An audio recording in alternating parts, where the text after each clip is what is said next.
सो hey everyone. तो जो business mathematics या इकोनॉमिक्स में एक चैप्टर है जिसके अंदर एवरेज कॉस्ट, मार्जिनल कॉस्ट, ऐसे रेवेन्यू, मार्जिनल रेवेन्यू और फिर इसमें हम प्रॉफिट भी निकालते हैं। तो इस वाले चैप्टर में बेसिकली कुछ ज़्यादा है नहीं। ठीक है, इसमें क्या है, बस कुछ जो बेसिक टर्मिनोलॉजीज़ हैं एक बार अगर हमने पढ़ लिया कि जैसे एवरेज कॉस्ट क्या होता है, मार्जिनल कॉस्ट क्या होता है, मार्जिनल रेवेन्यू क्या होता है, प्रॉफिट, बस सिंपली इस चैप्टर में हमें स्टेप्स देखने हैं। वो बेसिक डेफिनेशन हमें पता चल गई कि ये क्या होता है। उसके बाद हर एक क्वेश्चन में सेम स्टेप्स है कि ऐसे ऐसे करना है, उसका सीधा आंसर आ जाएगा। तो मतलब पूरा चैप्टर दिखने में बस बड़ा है, उसे हम एकदम इजीली मतलब पढ़ सकते हैं। ठीक है, तो बस एक बार शॉर्ट में हम पहले डेफिनेशन देख लेते हैं कि इनकी मीनिंग क्या है। उसके बाद हर एक क्वेश्चन में बस सिंपल से स्टेप्स हैं जो कि हर क्वेश्चन में सेम है, तो वही फॉलो करना है। ठीक है, और ऊपर से अगर आपको डिफरेंशिएशन इंटीग्रेशन आता है तब तो आपको वैसे ही ज़्यादा नहीं सोचना है। अगर नहीं भी आता है तो इसमें ऐसा भी नहीं कि डिफरेंशिएशन इंटीग्रेशन काफ़ी टफ वाला है, जो बेसिक वाला ही है। ठीक है, तो मैं शॉर्ट में एक्सप्लेन करता हूँ, एक बार स्टार्ट करता हूँ। ठीक है, तो इसमें जो सबसे पहले डेफिनेशन आती है वो कॉस्ट फंक्शन क्या होता है। ठीक है, तो देखो जो मैंने लिखा है, if C is equal to F X, यानी सी हमारा क्या है, कॉस्ट फंक्शन है। ठीक है, सी क्या है, कॉस्ट फंक्शन है, यानी किसी भी चीज़ को बनाने में कितनी लागत आ रही है। ठीक है, सपोज मेरी कंपनी है, मैंने कुछ प्रोडक्ट्स बनाए, उसमें मुझे कितने रुपए लगे, तो वो क्या है, सी है। सी यानी कि कॉस्ट फंक्शन। ठीक है, C is equal to F X, यानी सी कुछ एक्स का फंक्शन होगा, यानी C is equal to 2x² plus X होगा, C is equal to 2x-1 होगा, इस टाइप में मतलब सी होगा। तो सी बेसिकली क्या है, कॉस्ट फंक्शन है। यानी कि इससे क्या निकलेगा कि मैंने कोई भी चीज़ बनाया तो उसमें कितने रुपए लगे, तो ये कॉस्ट फंक्शन हो जाएगा। ठीक है, तो यानी क्वेश्चन में अगर सी आपको दे रखा है, एक फंक्शन आपको दे रखा है सी, तो हम उससे एवरेज कॉस्ट और मार्जिनल कॉस्ट कैसे निकालेंगे। ठीक है, तो एवरेज कॉस्ट निकालने के लिए हमें क्या करना है, जो आपको सी दे रखा है यानी कॉस्ट फंक्शन दे रखा है, उसको बस एक्स से डिवाइड कर देना है। ठीक है, उसको एक्स से डिवाइड कर देंगे तो हमारा क्या हो जाएगा, एवरेज कॉस्ट आ जाएगा। ठीक है, अब ऐसे मार्जिनल कॉस्ट कैसे निकालते हैं, अगर आपको कॉस्ट फंक्शन दे रखा है और हमें मार्जिनल कॉस्ट निकालना है तो हम क्या करेंगे, उसे डिफ्रेंशिएट कर देंगे एक्स के रिस्पेक्ट में। ठीक है, यानी D C upon D X. तो हमें यहाँ से ये चीज़ समझ में आया कि जब भी हमें कॉस्ट फंक्शन दिया होगा यानी सी दे रखा होगा, वहाँ से हमें एवरेज कॉस्ट निकालना होगा तो हम क्या करेंगे, बस एक्स से डिवाइड कर देंगे। मार्जिनल कॉस्ट निकालना होगा तो उसे एक्स के रिस्पेक्ट में एक बार डिफ्रेंशिएट कर देंगे। ठीक है, अब ऐसे ही सेम क्या है आगे रेवेन्यू के टर्म्स में। ठीक है, तो देखो यहाँ पे भी कॉस्ट फंक्शन था सी, अब यहाँ पे क्या एक वर्ड है टोटल रेवेन्यू आर। ठीक है, टोटल रेवेन्यू आर मतलब यानी कि सपोज मेरी जो कंपनी है, मैंने कुछ प्रोडक्ट्स बेचे तो मेरी कितनी कमाई हुई, तो वो क्या हो जाएगा, टोटल रेवेन्यू आर है। आपको इनकी मतलब जो नोटेशन है वो भी ध्यान से देखना है, जैसे सी हो गया कॉस्ट फंक्शन है या फिर टोटल कॉस्ट बोल दो। ठीक है, ऐसे टोटल रेवेन्यू को हम आर से रिप्रेजेंट कर रहे हैं तो हर क्वेश्चन में सेम ही आएगा। तो टोटल रेवेन्यू के लिए क्या है, कैपिटल आर है। ठीक है, यानी कि मैंने कुछ प्रोडक्ट्स बेचे तो मेरी कितनी इनकम हुई। ठीक है, total revenue R from the sale of X units of a product, यानी कि जो मेरी टोटल रेवेन्यू हुई किससे, X units of a product मैंने बेचे, मैंने कोई प्रोडक्ट बनाया, कितने बनाए, एक्स यूनिट बनाए। ठीक है, यानी इतने प्रोडक्ट को मैंने बेचा तो मेरी आर रेवेन्यू हुई है।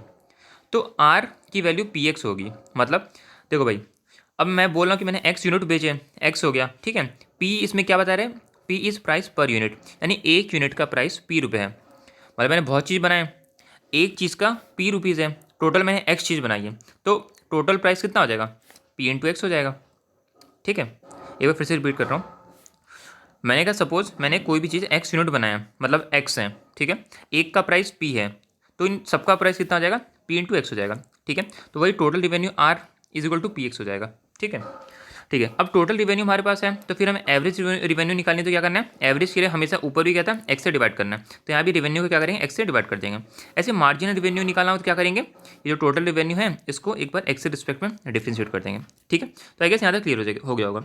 इसमें कुछ नहीं करना है, एवरेज आ रहा है तो एक्स से डिवाइड कर देना है, मार्जिनल आ रहा है तो डिफ्रेंशिएट कर देना। ठीक है, ठीक है, अब कुछ इसके क्वेश्चन देखते हैं जो कि जल्दी हो जाएंगे।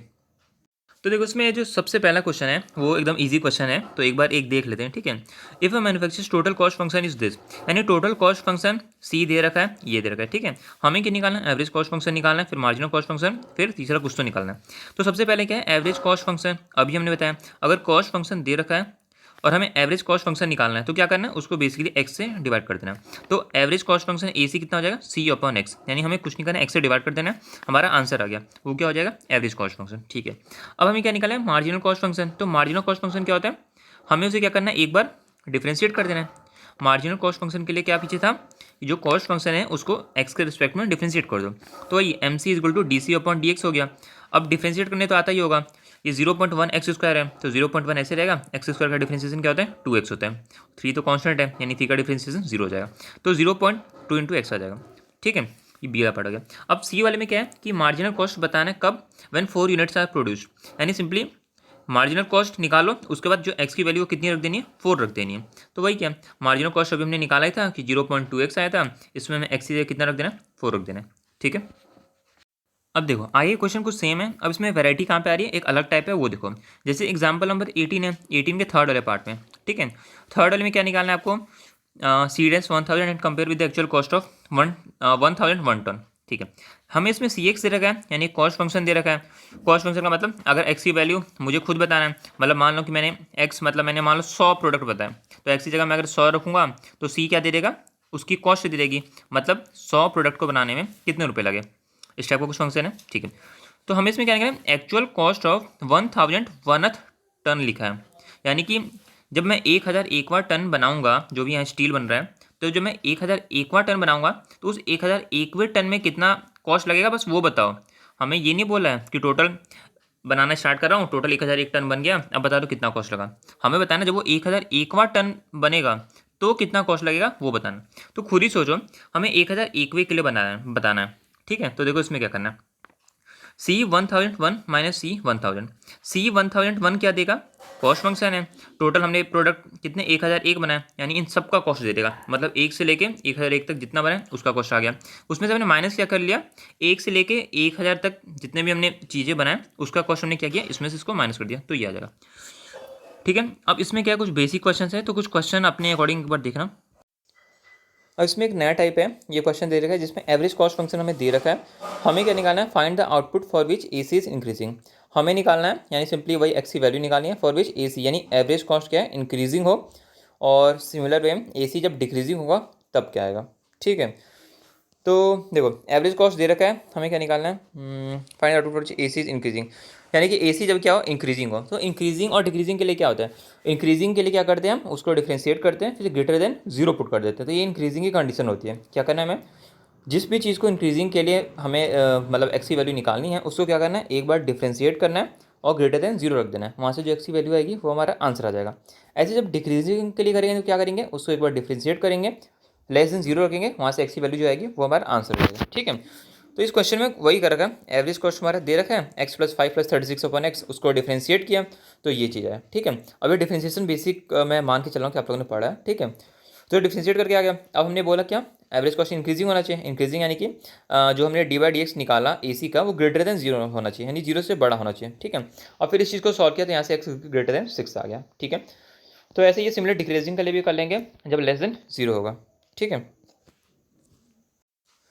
अब कुछ क्वेश्चन हम मार्जिन रिवेन्यू और एवरेज रिवेन्यू के कर लेते हैं। ठीक है, तो जैसे एग्जांपल नंबर 24 में दे रखा है, हमें क्या निकालना है, find the total revenue and the margin revenue form operating under dot dot dot, कुछ तो दे रखा है, current price of ₹2 per unit. ठीक है, तो हमें निकालना क्या है, टोटल रिवेन्यू और मार्जिन रिवेन्यू निकालना है। क्वेश्चन में क्या दे रखा है, जो उनका प्राइस है वो क्या है, ₹2 पर यूनिट है। ठीक है, यानी एक यूनिट का प्राइस क्या है, ₹2।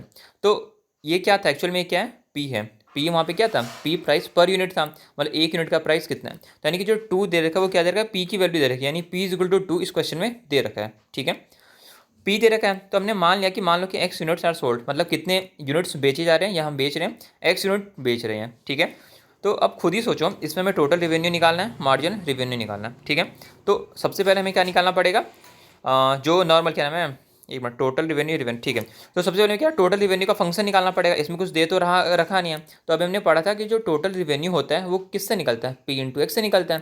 पी यानी कि प्राइस पर यूनिट, यानी एक आर्टिकल का इतने रुपए है, एक्स क्या है इतने, यानी कि हमने बनाया, तो basically R is equal to P into X था। ठीक है, तो पी की वैल्यू यहाँ पे 2 है, तो आर इज इक्वल टू कितना हो जाएगा, 2 इंटू एक्स हो जाएगा। ठीक है, ठीक है, अब जब ये टोटल रिवेन्यू आ गया तो हमें क्या निकालना है, मार्जिनल रिवेन्यू निकालना है। तो मार्जिनल रिवेन्यू के लिए क्या करना है, डिफरेंशिएट कर देना एक्स रिस्पेक्ट में, तो बस इसको 2x का डिफरेंशिएट करेंगे तो 2 आ जाएगा। ठीक है, अब देखो जो एग्जाम्पल नंबर 25 है, ये देखना एक बार ध्यान से क्या है। ठीक है, मतलब थोड़ा यूनिक है, तो इसको मतलब पक्का ध्यान से सुनो। इसमें क्या दे रखा है, the demand function of a product is given by P is equal to 200 minus 5x।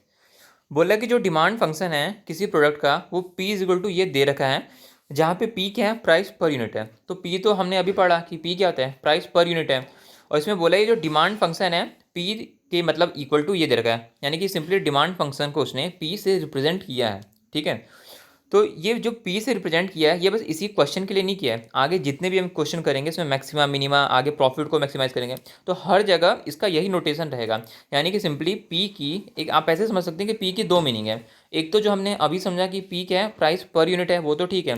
Demand function का जो नोटेशन है वो क्या है, पी है। इस बात को आपको अलग से पक्का ध्यान में रखना है, आगे हर क्वेश्चन में ये लगेंगे कि डिमांड फंक्शन का नोटेशन क्या है, पी है। ठीक है, तो ये समझ लेना। ठीक है, तो ये पी हो गया।